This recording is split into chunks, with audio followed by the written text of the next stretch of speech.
Terima kasih atas kesempatan yang diberikan kepada saya. Pada saat ini saya akan menjelaskan sebuah jurnal yang saya ambil dari Google yang berjudul Pengaruh Porositas Tanah, Sistem Pentanahan pada Kaki Menara, Saluran Transmisi 150 kV.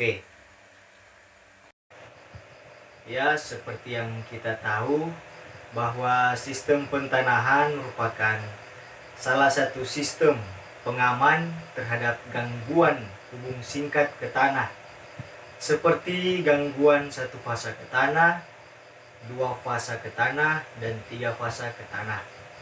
Peralatan-peralatan yang sering diamankan terhadap gangguan hubung singkat ke tanah antara lain generator, transformator, motor listrik,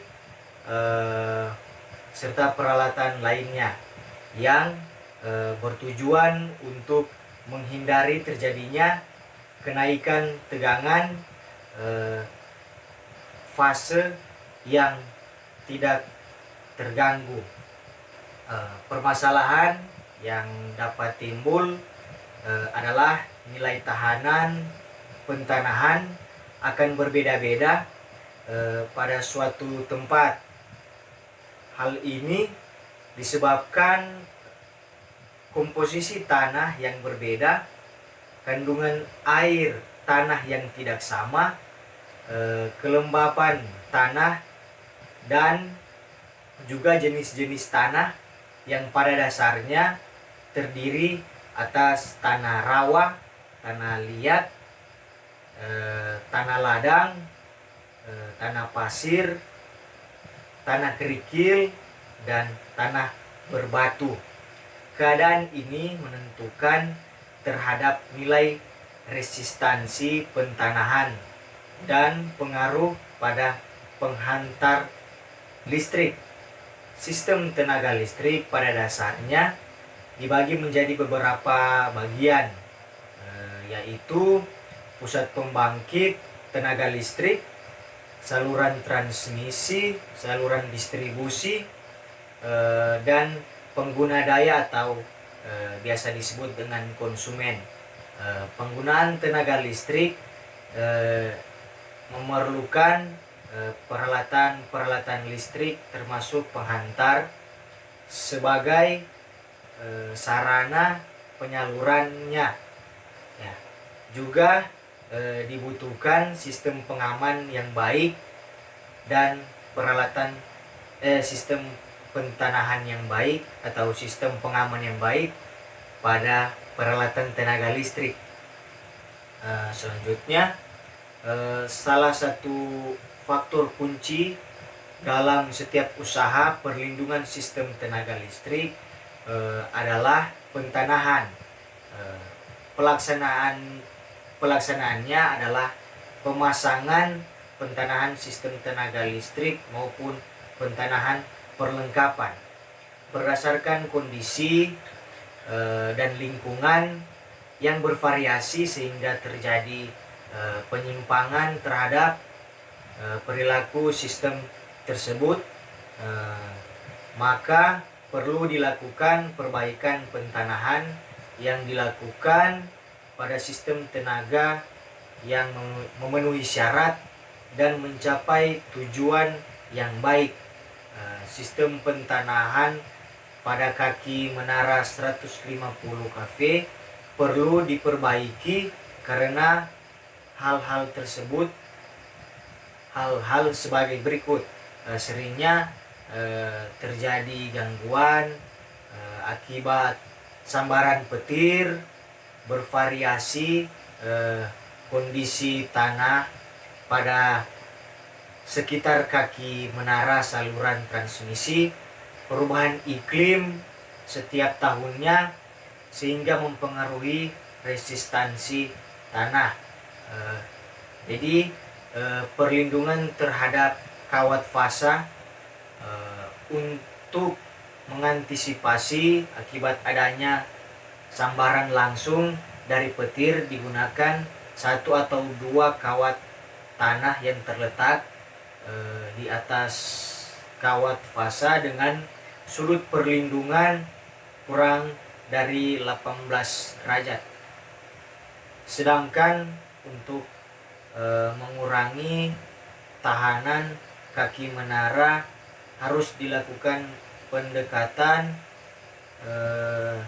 tahanan nilai kaki menara tidak melebihi 10 ohm. Nilai tahanan kaki menara agar sesuai dapat diperoleh dengan menggunakan batang pentahanan atau grounding rod atau dengan sistem counterpoise tergantung dari tahanan jenis tanah di mana menara transmisi itu berada. Lapisan tanah terdiri dari atas lapisan-lapisan yang dapat diasumsikan mempunyai nilai atau jenis tahanan yang berbeda, mengingat keterbatasan daripada alat-alat pengukur tanah dalam menyelidiki kondisi spesifik tanah, maka dikembangkan suatu metode pemikiran yang dapat menggambarkan nilai tahanan jenis pada kedalaman tertentu. Struktur tanah dianggap homogen, maka tahanan elektroda untuk satu batang rod akan semakin kecil bila elektroda tersebut ditanam semakin jauh dari permukaan tanah. Untuk dua batang elektroda, bila jarak antara keduanya menjadi lebih besar dari panjang elektroda, maka nilai tahanan pentanahan akan menjadi semakin kecil. Bila mana jumlah elektroda semakin banyak, maka tahanannya semakin kecil, baik pada tanah homogen maupun tak homogen, memberi air pada tanah atau mengubah komposisi kimia tanah dengan memberikan garam di sekitar elektroda akan mendapatkan tahanan jenis tanah yang rendah. Cara ini hanya mampu bertahan sementara saja. Biasanya tahanan tanah juga tergantung dari tingginya permukaan tanah dari permukaan air yang konstan. Alat ukur pentanahan yang biasa digunakan untuk mengukur pentanahan pada menara transmisi saluran udara biasa disebut dengan air tester. Dalam pengukuran tersebut terdapat dua jenis metode. Yang pertama, metode 4 elektroda, dan yang kedua, metode 3 titik. Oke, teman-teman bisa lihat pada layar ya. Ini merupakan grafik-grafik pengukuran antara tanah regosol coklat kelabu dan tanah campuran litosol coklat. Saya akan menjelaskan pada keseluruhan gambar grafik menggunakan nilai data pentanahan pada kaki menara A dan C, karena dalam pentanahan menara transmisi antara GI Bantul Semanuk terdapat dua jenis pentanahan dalam satu menara transmisi, yaitu kaki menara A dan kaki menara C. Dalam grafik akhir, tanah Grumusol mempunyai nilai tahanan pentanahan yang rendah, sedangkan tanah regosol coklat kelabu, litosol coklat, mediteran merah mempunyai nilai tahanan yang tinggi. Hal ini bisa difahami karena jenis tanah Grumusol bertekstur lempung berat, sedangkan tanah lainnya bertekstur pasir atau berbahan dasar batu. Menurut USDA atau biasa disebut United States Department of Agriculture, ukuran partikel tanah dibedakan menurut ukurannya menjadi 3, yaitu pasir, debu, dan lempung. Faksi pasir berdiameter antara 0,05 sampai 2 mm. Faksi debu berdiameter antara 0,002 sampai 0,05 mm. Sedangkan untuk yang ketiga, faksi lempung berdiameter lebih kecil dari 0,002 mm. Berdasarkan kecil partikel lempung tersebut dan kemampuan menahan air yang tinggi, maka tanah berstruktur lempung memiliki daya serap air yang tinggi dibandingkan tanah bertekstur pasir.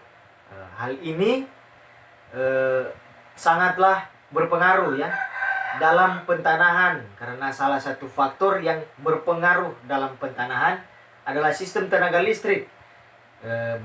Adalah banyaknya kandungan air di dalam tanah di sekitar pentanahan.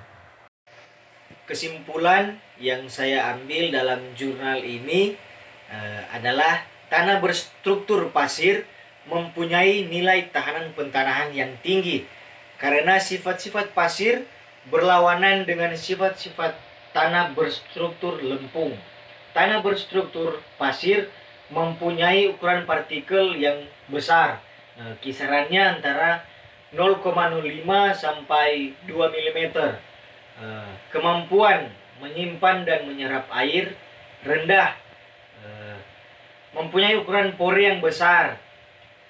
Tanah pasir jarang mengandung garam-garaman dan mineral lain yang berpengaruh terhadap nilai pentanahan.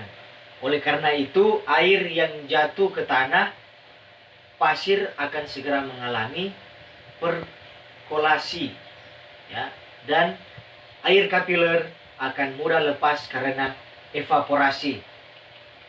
Demikianlah video penjelasan saya tentang sebuah jurnal ya yang berjudul Pengaruh Porositas Tanah Sistem Pentanahan pada Kaki Menara Saluran Transmisi 150 kV.